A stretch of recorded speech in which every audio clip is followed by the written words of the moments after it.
Vamos lá. Correios, EBC e mais. Entenda por que o governo retirou empresas dos programas de privatização. Esse aqui a gente tem muito o que conversar, gente.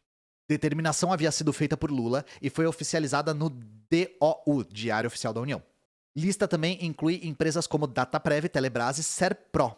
Alexandre Martello no G1. O governo federal oficializou nesta quinta-feira a retirada de 7 empresas do Programa Nacional de Desestatização e de outras 3 do Programa de Parcerias de Investimento. A decisão já havia sido anunciada pelo presidente Lula em janeiro desse ano e agora foi publicada no DOU. As empresas são ECT, Empresa Brasileira de Correios e Telégrafos, estava com cara que carimba postais, né? Empresa Brasil de Comunicação, EBC, Empresa de Tecnologia e Informação da Previdência, Dataprev, Nuclebras Equipamentos Pesados S.A., Nuclep, Serviço Federal de Processamento de Dados, SERPRO, Agência Brasileira Gestora de Fundos Garantidores e Garantias S.A., ABGF, Centro Nacional de Tecnologia Eletrônica Avançada S.A., CEITEC, Armazéns e Imóveis de Domínio da Companhia Nacional de Abastecimento, CONAB, Empresa Brasileira de Administração de Petróleo e Gás Natural S.A., Pré-Sal Petróleo S.A., PPSA, Telecomunicações Brasileiras S.A., Telebrás. De acordo com o último boletim das empresas estatais federais relativo ao terceiro trimestre de 2021, 130 empresas estatais federais estavam ativas, sendo 46 por controle direto e outras 84 por meio de controle indireto. Das estatais federais, 18 delas, em setembro do ano passado, estavam classificadas como dependentes, ou seja, demandavam recurso do Tesouro Nacional para manter funcionamento. Entre elas estavam Telebrás, EBC e Conab. Aí, por que o Lula retirou as estatais? Era promessa de campanha, tá? Eu vou até antecipar aqui. O que eu queria falar é outra coisa. Aqui tá explicando o que cada uma faz, né? Mas isso não é tão pertinente agora. O que eu queria falar é uma coisa que tá aqui embaixo. Por que as empresas não foram privatizadas no governo Bolsonaro que lançou a proposta? Isso aqui é uma coisa que eu sei que passou pela cabeça de muita gente. Por que o Bolsonaro privatizou tão pouco, sendo que isso era o carro-chefe da campanha dele e do Paulo Guedes, né? Em 2019, o STF decidiu que o governo federal não pode vender estatais sem o aval do Congresso Nacional e sem licitação quando a transação implicar perda de controle acionário. Ou seja, o processo de desestatização, né, o processo de privatização, já era muito burocrático, justamente para evitar que isso fosse entregue por qualquer governo de qualquer jeito. O STF colocou uma camada a mais para fazer ficar mais difícil, porque eles sabiam que o Bolsonaro ia ter esse ímpeto. Ímpeto entreguista mesmo, sabe? De abrir mão da nossa soberania. A corte autorizou somente venda sem autorização do parlamento somente para as... Tá, somente 2 vezes aqui, né? Para as empresas estatais subsidiárias, que são uma espécie de subdivisão de uma companhia encarregada de tarefas específicas no mesmo ramo de atividade da empresa-mãe. Para privatizar uma empresa estatal, portanto, é necessário aval do Legislativo e também do TCU, Tribunal de Contas da União. No fim de 2020, o então ministro da Economia, Paulo Guedes, se disse bastante frustrado por não ter conseguido vender nenhuma empresa estatal em quase 2 anos de governo. Gente, assim, eu fico triste. Eu fico muito triste, cara! Desaberto, filho da puta! Eu fico muito. Eu fico muito triste, sabe? Então é isso, faz o L, mas vamos conversar um pouco mais sobre isso, né? Então vamos lá. Primeiro de tudo, por mais que a gente fique um pouco esperançoso vendo essas coisas, lembrem-se de que a gente tá ficando esperançoso com o mínimo do mínimo, tá? Mínimo do mínimo. E outra coisa, o governo Lula tá indo na contramão de grande parte dos governos dos estados. E é disso que a gente vai falar agora. Tá indo na contramão de São Paulo, tá indo na contramão de Minas, tá indo na contramão do Rio Grande do Sul, tá indo na contramão do Paraná. Vamos um por um. Além da Sabesp, o estado de São Paulo planeja outras 14 privatizações. O objetivo de vida do Tarcísio é vender São Paulo inteira, se ele puder. De preferência a preço de banana. E martelando a mesa, que nem ele martelou, todas as vezes. O governador de São Paulo, Tarcísio de Freitas, e os integrantes do Conselho do Programa de Parcerias de Investimento do Governo de São Paulo se reuniram nesta terça-feira e decidiram sobre 15 projetos de privatização do Estado. 15. Entre eles, a aprovação da contratação de serviço da consultoria para avaliação de desestatização da Sabesp. A gente já falou sobre isso aqui no canal, né? Outros projetos envolvem hidrovias, rodovias, ferrovias, educação e loterias. Confira a lista. Adequação e manutenção de escolas. Projeto Campos Elíseos. Campos Elíseos é onde fica a Cracolândia. Prevê execução de obras e prestação de serviço da manutenção predial, com vistas à implantação de um polo administrativo na região, no bairro dos Campos Elíseos. Ou seja, retomando o projeto Nova Luz, tentando gentrificar o bairro para expulsar as pessoas que são dependentes do crack da região, tá? Só que tá claro. Conjunto Desportivo Constâncio Vaz Guimarães, Casarão Franco de Maio, Estrada de Ferro Campos do Jordão, linhas de mobilidade urbana, serviços públicos e loterias, transportes intermunicipal, rodoviário de passageiros, travessias litorâneas, novos lotes de rodovias estaduais, túneis submersos Santos Guarujá, serviços hídricos da E, lote litoral paulista, rodovias, lote... Enfim, vende tudo, tá? Vende tudo, vende absolutamente tudo, vende a tua mãe, vende teu cachorro, vende teu cabelo, vende tudo. E lá vem mais, que aqui virou passeio, gente. Falamos sobre a privatização do metrô de Belo Horizonte, né? Eu quero me drogar. Nunca se esqueçam, né? Eu quero me drogar. Privatizações em Minas pautam discurso no plenário. Parlamentares também abordaram questões relativas à segurança pública, às drogas e à participação de animais em rodeios. Então, olha só. Privatizações de estatais mineiras pautaram depoimentos nessa quinta-feira, durante reunião ordinária do plenário na Assembleia Legislativa de Minas. A CEMIG, a Copasa, a CEASA e ainda o metrô foram citados com críticas à decisão do governador Eu Quero Me Drogar de conceder essas empresas à iniciativa privada. CEMIG, Copasa, CEASA e metrô, gente. Vende tudo, vende tua mãe, vende teu cabelo. Mas, Leite vindo forte aqui na estimulada. Leite vai manter política de privatização das estatais gaúchas, exceto Banrisul. Segundo o político gaúcho, a privatização da Corsan vai alavancar um investimento de 15 bilhões ao longo da próxima década do estado. André Guilhermes Vieira no valor. O governador reeleito do Rio Grande do Sul, Leite vindo forte, afirmou que vai manter a política de privatizações das estatais gaúchas. No próximo dia 20, na B3, será o leilão da Companhia de Saneamento do Estado, a Corsan. Com a privatização da companhia, vai ser o primeiro caso no Brasil, porque casos como da SEDAI eram de diminuição do escopo da companhia para fazer captação de água. A gente falou do caso da SEDAI também, e de como a privatização da SEDAI fudeu com tudo lá. Pegar a companhia e transferir completamente para o setor privado vai ser o primeiro caso no Brasil. Ou seja, você acha que na SEDAI foi ruim? Dá pra ser pior. Você achou errado. Leite participou do evento com outros governadores organizados por banco privado em São Paulo. A agenda também teve presença de Eu Quero Me Drogar e Tarcísio de Freitas. Olha só que curioso, né? Vocês acham que acabou? Acabou nada. Ratatouille Filho aqui. Ratinho Júnior anuncia intenção de privatizar a Compagás. Governador Ratinho Júnior anunciou hoje, pouco antes da cerimônia de diplomação dos eleitos no Tribunal Regional Eleitoral do Paraná, a intenção de privatizar a Compagás em segundo mandato, que começa em janeiro. Segundo Ratinho, o objetivo é garantir investimentos privados para a ampliação da rede de distribuição de gás industrial no estado. De acordo com o governador, a ideia é concluir essa privatização até julho do ano que vem. Certo? Então, novamente, isso aqui do Lula pode ser bom, mas é pouco. E tá indo na contramão do resto do Brasil, tá? A gente tá andando pro caminho do ancapistão mesmo. Vai ter polícia privada, prisão privada, justiça privada, exército privado, privada.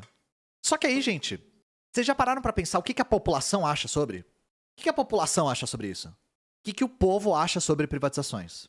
Vamos lá. Que bom que vocês perguntaram.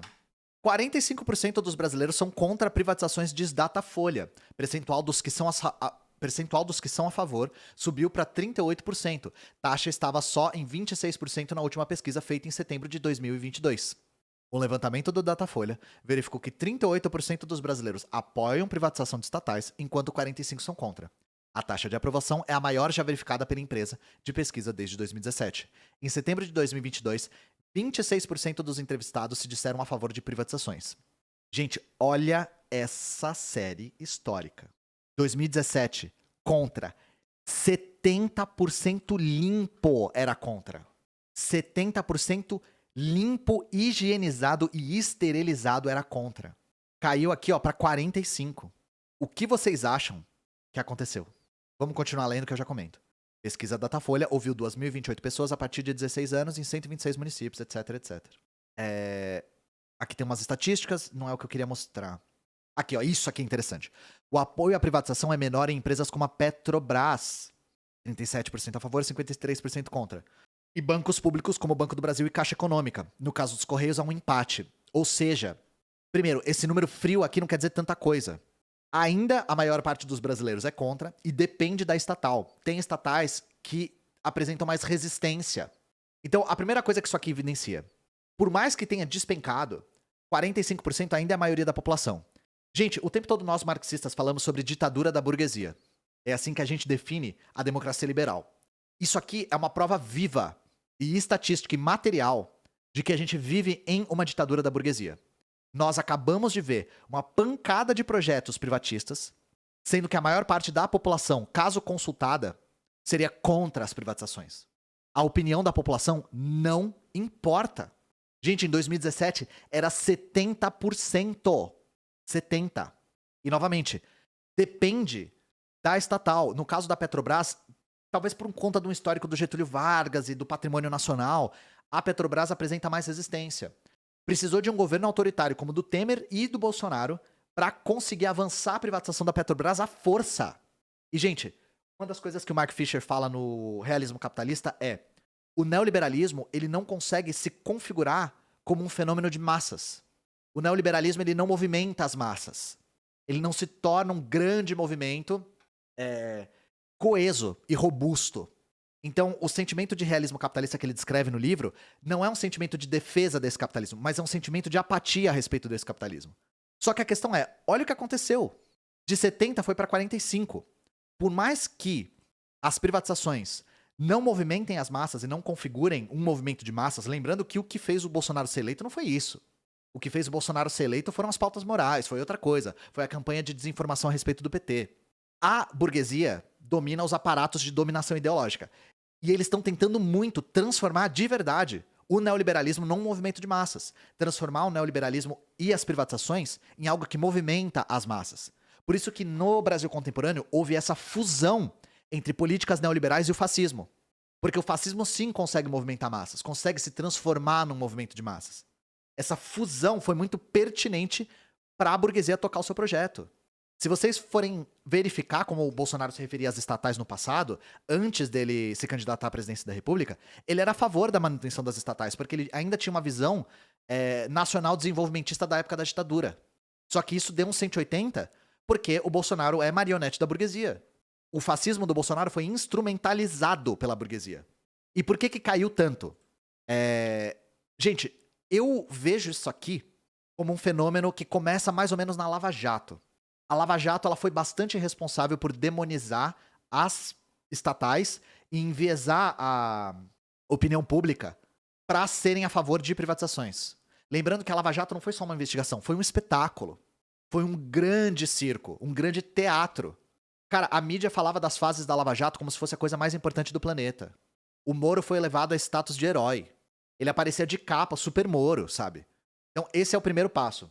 O segundo é, nos governos Temer e Bolsonaro, a propaganda contra as estatais foi absurda. As pessoas começaram a ser bombardeadas por todos os lados possíveis com informação de que as estatais eram ineficientes, de que elas eram redutos de corrupção, que elas serviam para aparelhamento, serviam para patrimonialismo.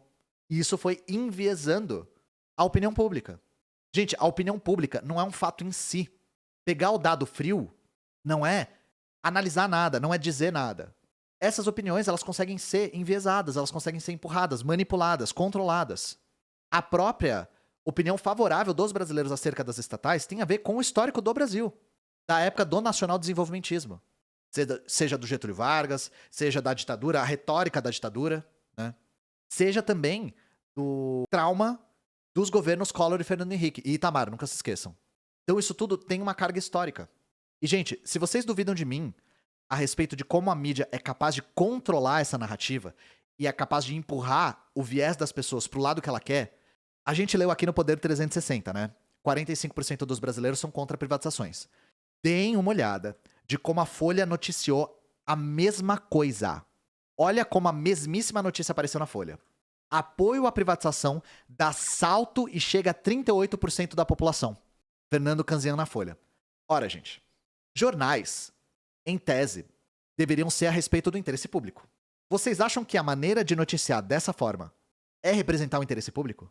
Porque a informação não está errada. Só que isso na chamada, no ponto mais alto do jornal, que dobrado na banca ele fica desse jeito. A pessoa passa e lê: apoio à privatização dá salto e chega a 38% da população. A pessoa pensa: nossa, as privatizações têm um apoio maciço da população.